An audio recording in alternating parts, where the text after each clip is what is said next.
Mains का paper attempt करते समय भाई इन 3 बातों का खास ध्यान रखना है, बहुत इंपैक्ट डालेंगी आपके स्कोर पे। सबसे पहला, मैथ्स और रीजनिंग एक ही पोर्शन के अंदर है, 60 मिनट में 60 सवाल करने हैं, दिक्कत आएगी।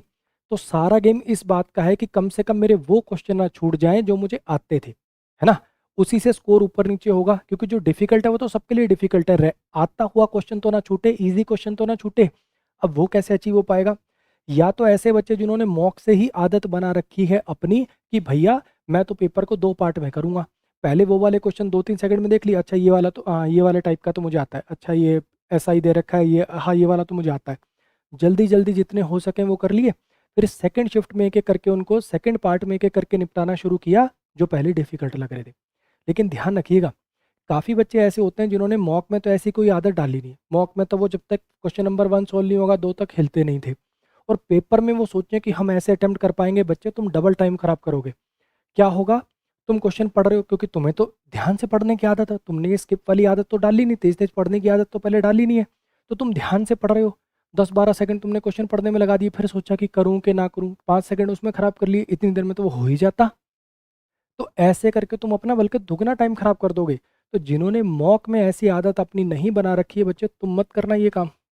तुम पता क्या करना, जिन्होंने मॉक में आदत बना रखी है वो तो 2 पार्ट में कर लेना अपना पेपर, और जिन्होंने मॉक में ऐसी आदत नहीं बना रखी है, तुम एक सिंपल सा रूल बना लो, एक क्वेश्चन को करने में अगर आपने 1.5 मिनट इन्वेस्ट कर दी हैं और वो कहीं से आपको अभी भी होता हुआ नजर नहीं आ रहा, तो उसको छोड़ के आगे बढ़ जाओ, ईगो पे मत लो।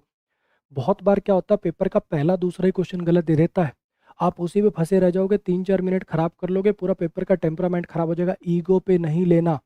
एसएससी आंसर क्वेश्चन गलत भी देता है, आपको भी पता है।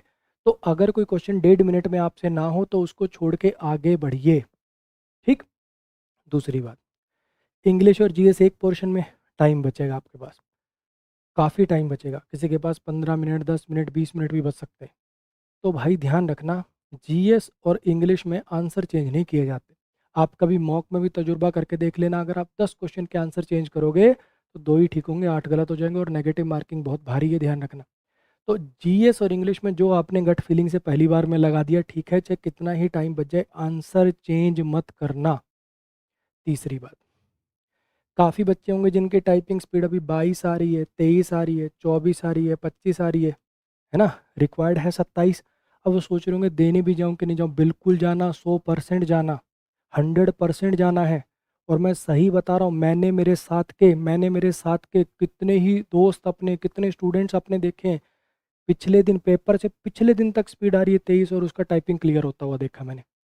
सारा गेम बच्चे, प्रेशर में आदमी बहुत अच्छा परफॉर्म करता है।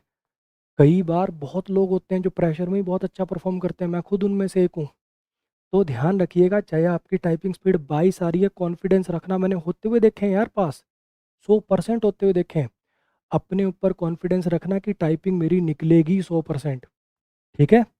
अगर देखो भाई अब 10 ही आ रही है तो उसको तो मैं ऐसे झूठ बोलता हुआ अच्छा नहीं लगूंगा, ये परम सत्य है, ये मेरी आंख के आगे हुआ हुआ है, मेरे खुद के दोस्त के साथ हुआ हुआ है। ठीक है।